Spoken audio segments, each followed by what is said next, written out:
Starting off with my coffee here. Huh? Wait, 1 second.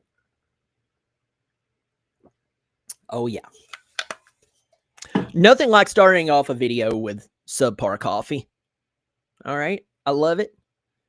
But the question is, if you love Clemson, fill in the blank.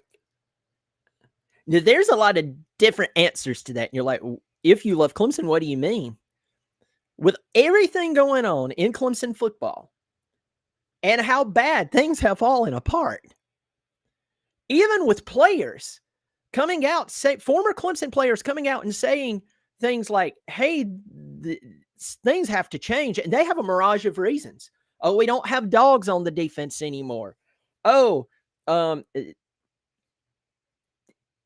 Xavier Thomas came out and said, I'm never going to say a word against Dabo Swinney, right? But this is not verbatim, but the gist was best is the standard and it's not being upheld. Then I have some of you coming on here telling me, hey, look, dude, look, it's totally the portal. I have others in the community telling me, oh, it's definitely this coach. He has to go. Some of you saying Dabo needs to go. And others of you just coming in here saying, listen, I'm just going to pull for my team and I'm just going to let this happen to me. But if you love Clemson, how do you respond? And I'm telling you, a lot of people are responding a lot of different ways. We have a bye week this week. And normally with a bye week, and if you'd have asked us 5 weeks ago, you would have figured that we would at worst probably be 3-1 right now, going into a bye, and then we would go play UNC in Chapel Hill. But no, it's totally different. And right now, all we have to do is complain, speculate, and offer up a wish list to God, hoping that something worthwhile will happen. We will see about that. I'm going to dive into that in just a second.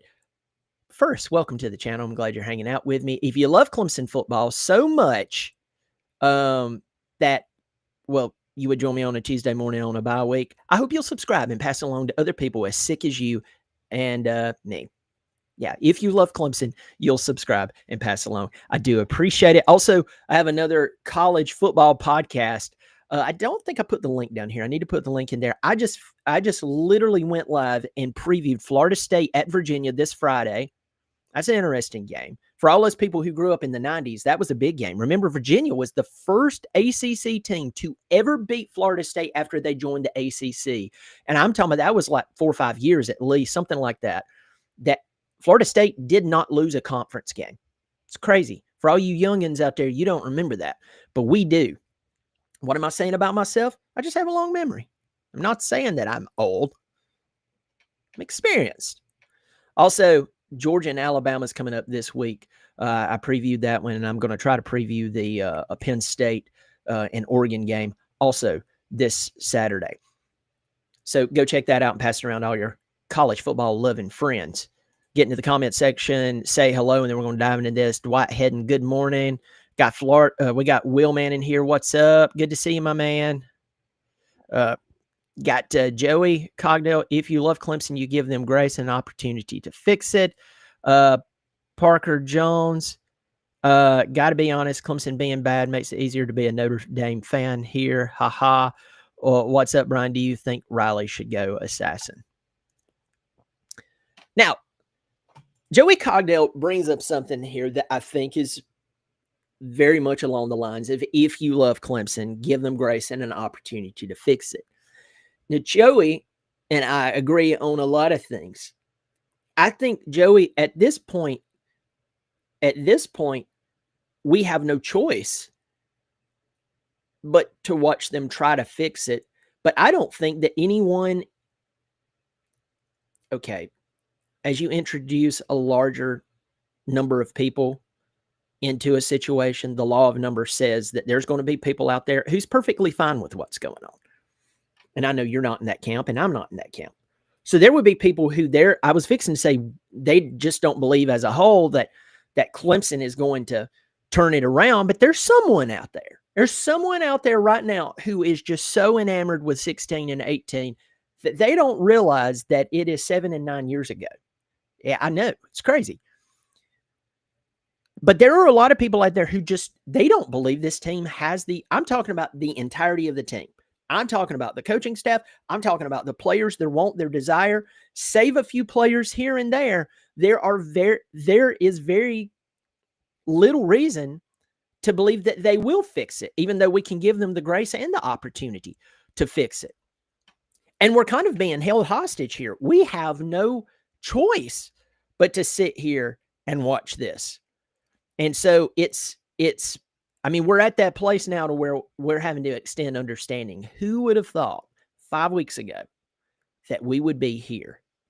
We would be here. And I said over and over during the entire offseason, if this Clemson team, with the roster that it has, loses 3 regular season games, it's a catastrophic failure.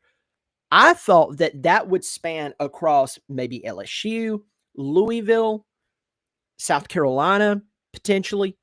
That would have been 3 losses that in the preseason, or Georgia Tech. I called Georgia Tech way back 6 weeks ago, 2 months ago, 3 months ago. Maybe that would have been the 3rd loss somewhere. But who knew 3 losses in? 3 losses in. I mean, 3 losses in within the first 4 games. It's crazy. But if you love Clemson, and I agree with you, Joey, it's just at this point, we have no choice. I love Clemson. I appreciate them. I love the Tigers been pulled for them when they were 3-8. But if you love Clemson and you're Dabo Swinney, I think Dabo Swinney's having to come to some realizations this morning. I think that he's going to have to, I think that he's slowly realizing, and it should be a little quicker now that he's 1-3. His team looks dead. The vast majority of those players look dead. Sammy Brown doesn't look dead. Ronan Hannafin doesn't look dead. Jaheim Lawson doesn't look dead. Will Helt doesn't look dead. Tristan Smith is begging them, put me on the field and actually run plays to me that my size would command. Don't run plays to me that you would run to a slot receiver that's 5'10". No, you have 6'5", 215 pounds worth of go up and get it power. Send me out. They're not doing it for some reason. They'll put him out there, but they're running these plays. It doesn't make sense when you could be utilizing that height. Remember, I beat the drum and lose my mind all the time over wasting people's eligibility. That's a prime example. Adam Randall, while there's so many people still taking a dump on Adam Randall, he rushed for 130 this past week and averaged almost about 10 yards per carry. Adam Randall's not the reason. Is not the reason. Folks, do you realize, if you do math, do you realize that if Adam Randall rushed for 130 for every game, because 130 is not 200 yards or 300 yards or something like that, but 130 is like special. If he rushed for 130 per game, that would be 1,560 yards at the end of the regular season. That would be seen as a brilliant season. And they didn't give the ball to him against LSU. I'm not going to let it go that Brian Kelly's staff said, hey, we knew they weren't going to run the ball again. They were not going to run the ball against us. We knew it. That's bad to know. But if you love Clemson, you're stepping back looking at Tristan Smith, and this guy's got energy. He's jumping around. One of my buddies that was at the game told me, he said, hey, man, this guy is one of the few that's like fired up. If you love Clemson, you're going to have to realize the guys who are fired up, and no matter what their NIL value is and their projected draft stock is, it may be time to sit them or make them split time with someone who is dying to get into the big game and make a difference. If you love Clemson, you may need to come to that conclusion. If you love Clemson, you're going to have to come back to the conclusion that the vast majority of your coaching staff does not live up to best is the standard. It doesn't. And now you're going to have to make decisions that used to, when you were first hired, you easily fired Rob Spence day one. First decision, I think, other than where you were going to put your welcome mat in your office,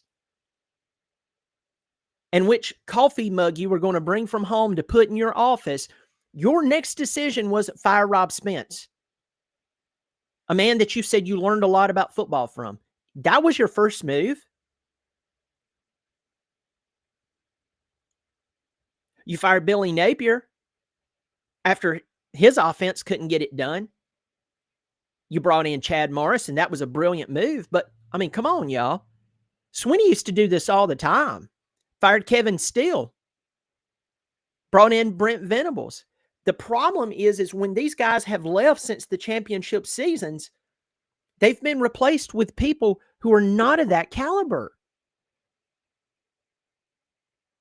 And I always give grace to people who are in a position, but they're not in the place in their coaching career to be a Clemson coach. They may be able to coach at Coastal Carolina. No offense, Shantz. Maybe they could go coach right now at Memphis and gain some experience and understand a different way of doing things. But they're not a Clemson coach, and this is majorly blaring its eyes at us, screaming at us. Accept it. And I think that's where Swinney is torn. One of you left in the comment section yesterday something along the lines, and I thought it was brilliant. I think it's brilliant. It said, he has so many former players on that sideline and so many people wearing khaki pants. That's what the coaches wear. That's why this person said that. That's 100% right. You look over on that sideline, and it's just a mirage of coaches. And you would think that out of that mirage of coaches, law of numbers, that someone somewhere could get these guys fired up, at least on one side of the football. But it's not happening, and it makes you wonder, what are they doing? Does he have too many yes men on the sideline? Does he have too many former players? Does he have too many former friends or old buddies or acquaintances? It's not working. If you love Clemson, you're going to have to make the tough decisions and not one coach per year and waste all the eligibility while your program does this. And we thought 2023 was a one-off. That's how it's not a one-off.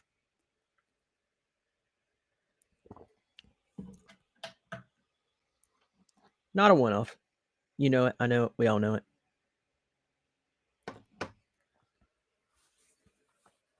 If you love Clemson, you're going to have to make the move as a whole and then go after the best coaches in all of college football, and even if their style fits the NFL. If you love Clemson. And talking about loving Clemson, you're loving Clemson enough to do the right thing. Most of us that are watching this are adults. And you've heard this, and it's very difficult. Difficult decisions will expose a lot to you about yourself. It'll expose to you who you care about and what you're afraid of. And this is showing me that Dabo Swinney is afraid to fire certain people because he loves them. I think that's the case. Could I be wrong? That would be the acceptable case to me. Now, I didn't say that I'm pro the results, but I'm saying I can understand that. I can wrap my mind around that. But if this is just a thing of pride and being stubborn, that issue is way worse than what I just described with caring about people and not wanting to fire them. Who knows? Only Coach Swinney knows. But I would tell you this, you and I I've had some of you go, man, you sure do talk about what this coach thinks and feels and everything, and you don't know, and I don't know. You're 100% right. But I do know what I do know. Go look at our record. What's our record? What's our players look like? They look uninspired. I thought once they got money, they were supposed to be happy. Is that not the case, folks? Is that not the case? I thought everything was supposed to be good. They're supposed to be able to feed their little brother back home that doesn't have anything. That was what was pitched to us. I don't know if little brother's getting fed, but good grief, they're buying some nice cars. The girlfriends are getting prettier.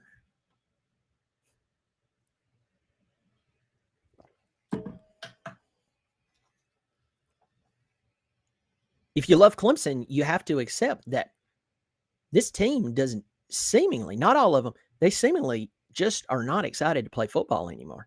The very thing that got some of them, outrageous amounts of money is the very thing that they're not doing anymore. And when that cash cow is gone and no one wants to pay you NIL dollars, I read this morning, Cade has taken a major hit in NIL. His valuation. But that's his valuation. Whatever he's already made is what he's already made, and people's already committed to him. That's not going to change. He will get that money because, well, they agreed to it. And that's my understanding of this. So the truth is, you look out there on the field, these guys that's supposed to be where they earn all that money. We're not giving them some type of check just because we feel sorry for them. That's just like with Coach Sweeney. The reason that he received such a massive contract with a buyout that was massive. Let's visit that for a second. If you love Clemson, you say, hey, man, this guy brought us tons of success, and we don't want him leaving because we love Clemson, and we love him. We want him to stay at Clemson. And we are keeping him here in hopes that he doesn't leave and go somewhere else and give them what he gave us. So we're going to make the buyout huge. We're going to give him an incredible contract. And in hopes that he'll continue to do that. That's the part that a lot of you miss. It's in hopes that he'll stay here and continue to do what he's doing. He has momentum. This is his gig. He built this. If you love Clemson, you give him that contract. And I think, in my opinion, Coach Sweeney needs to go back to doing things the way he used to do them. I'm not talking about offensive style. I'm not talking about defensive style. I'm talking about the willingness to go out and get the best persons who provide results. And when they don't provide results, they have to go, unfortunately. That's how jobs work, folks. Clemson, being a coach at Clemson is actually a job. You may be driving a forklift right now and listening to me while you're working. That's your job. You're not paid near as much as these coaches are, but don't you ever forget that is a job for them. They have expectations, just like if you're driving a forklift, they expect you to pick up the pallets, place it where the pallet's supposed to go, load the truck, put it on the racking system without tearing it down, not backing over someone or injuring or killing them. They expect you to be safe. They expect you to do your job, whether it's cold or hot. They expect you to do that. What happened if you went in one day and said, hey, I've been driving a forklift at this place for 10 years, and you know what? They should appreciate me. They gave me a couple of dollars on the hours raise. They should appreciate what I do. And then all of a sudden, your supervisor calls you into the office one day and they say, you know what, Tom? Man, we're noticing that you're not loading trucks like you used to. We noticed that we catch you on your phone all the time when there's actually work to be done. And Tom looks at the supervisor and he goes, whoa, hold up. I've been here for 10 years. I got employee of the year, like 3 years. Y'all just gave me a couple of dollars on the hour raise. I don't know what y'all are upset with me, but y'all know that I've given you some good years. In fact, I've even created some systems here that makes operating this warehouse better. And the supervisor looks at Tom and says, you know what, Tom, you're right. But you didn't get here to this point and have the respect that you earned up until this point by doing what you're doing now. And some of you, if you can understand that concept and apply it to Clemson coaches as a whole, I think you're going to learn a few things, not only about football, but about life in general. Next up, and I've said this a lot, I'm going to say it again, the vast majority of the coaches on that coaching staff has absolutely nothing to do, had nothing to do with that 6 consecutive playoff run. Like, there's only like a few coaches left. I think the only 2 coaches left, and I'm not talking about former players now, I'm talking about coaches, because I know we got a bunch of former players on the sideline, is that I can think of is Mike Reed and Dabo. I don't think Rumpf was ever part of that. I think the first part of that was Marion Hobby, and then after that was Lemansky Hall. Could be wrong on that. Correct me. I know you will, but I want you to. I just want to be right. I don't care about making me feel good about it. That's ego. I just want to be right. So that's right off the top of my head. If my memory serves me correct, out of the entire coaching staff, coaches that were actually coaching during that run was Dabo and Mike Reed. Everyone else is living off the collateral that was built by coaches that had been long gone. That's a major, major problem. That's the major, major problem. And I've said this to anyone who's talking about, hey, we need to go to the portal more. We need to go to the portal more. We need to go to the portal more.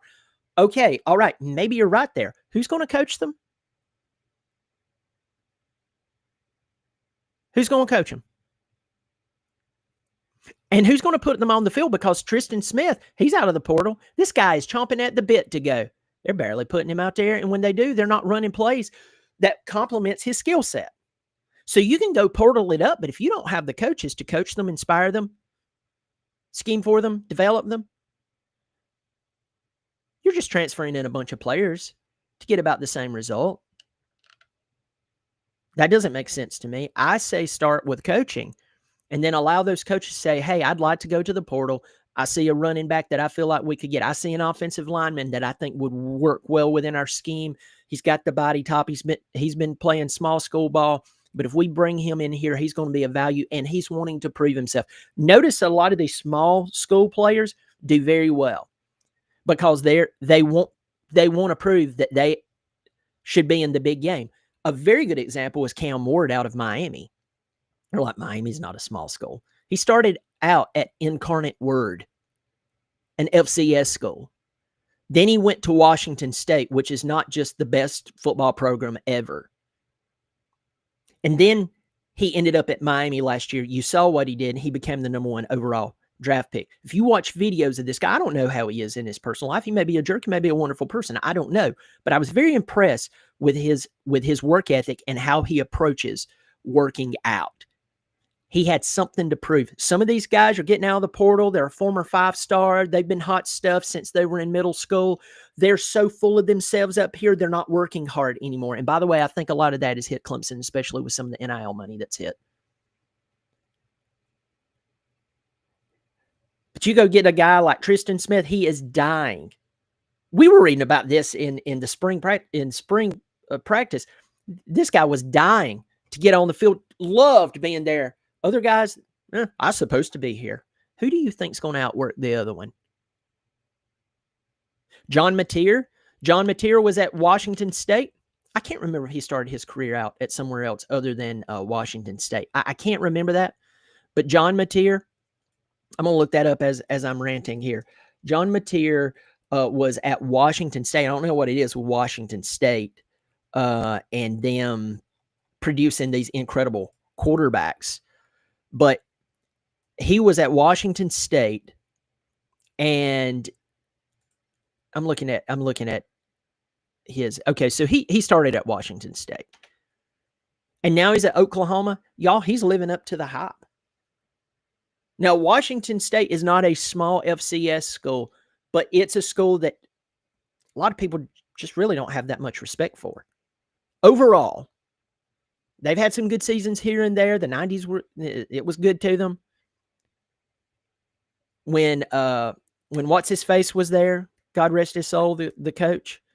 Golly, I can see his face right now, and as soon as you say it, I'm going to laugh. Either way, he coached at Texas Tech. Mike Leach, that's right. They had some good seasons, but overall, Washington State's not an amazing school. This guy, or in football, this guy, he goes to Oklahoma. Y'all, he's tearing it up.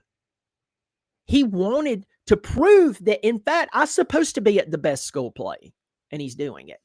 And folks, maybe that's the difference when it comes to the transfer portal. Cam Scatterboo last year. I mean, my goodness. Sacramento State comes in, plays for Arizona State. One of the most exciting players to watch of all season. Came out of a small school, had something to prove. He wasn't former Mr. 5-star who'd been coddled since he was in middle school, and he got away with stuff because everyone knew he was a good football player. Then he comes into college football and he meets guys who, some of them barely had a star to their name, and they outwork him, they outplay him, and their attitude is better. Okay, maybe that's where the transfer portal works. Maybe, but you have to have a coach to coach them. Next up, this is a weird one. If you love Clemson, you'll watch college football this weekend. That is not Clemson football. Go watch the big games. Alabama and Georgia plays this Saturday night at 7:30 in Athens. You're like, I could care less about those two teams. And Alabama, the question is, are they any good anymore? We know they have talent, but come on. Saban's not running things. And you're 100% right. But go look at Georgia. Look at Kirby Smart. Watch Gunnar Stockton, a guy who's just, he's flown under the radar. A lot of people just overlook him. It's like, we don't know if this cat's going to work out. Who's the backup? You know, the most important stat in football is wins and losses.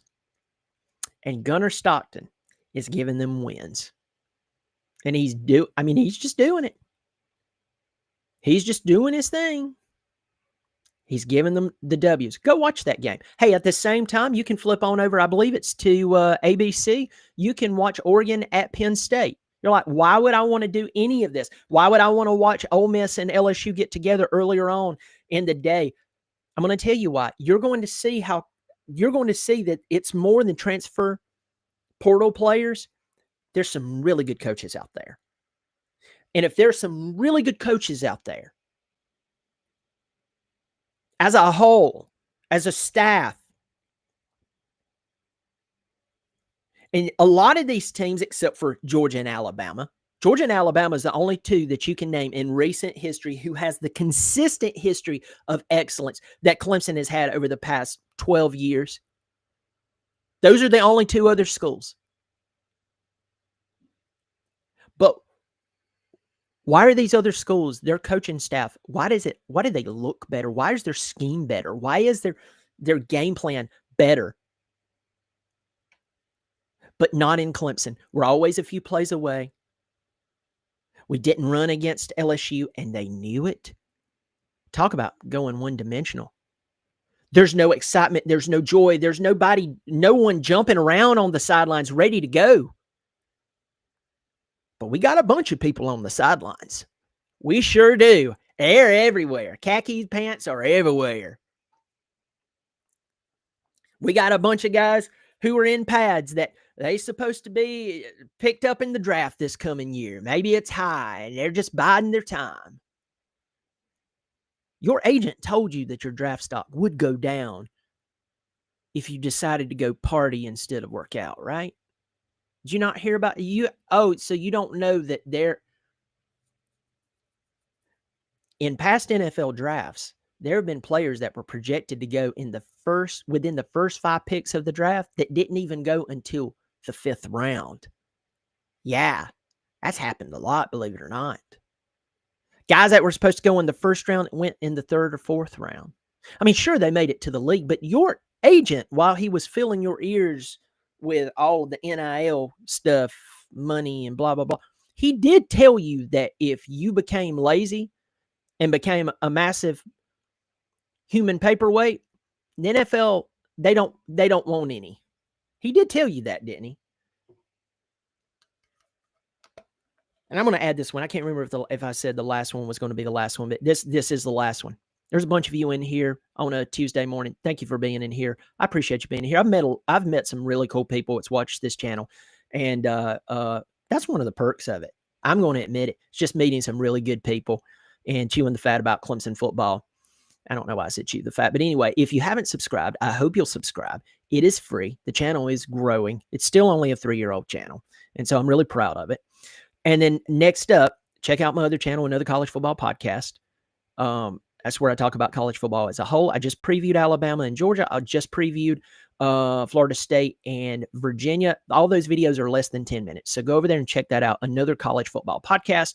And then last but not least, pass this along to all your Clemson fan friends. And I really do appreciate it. So,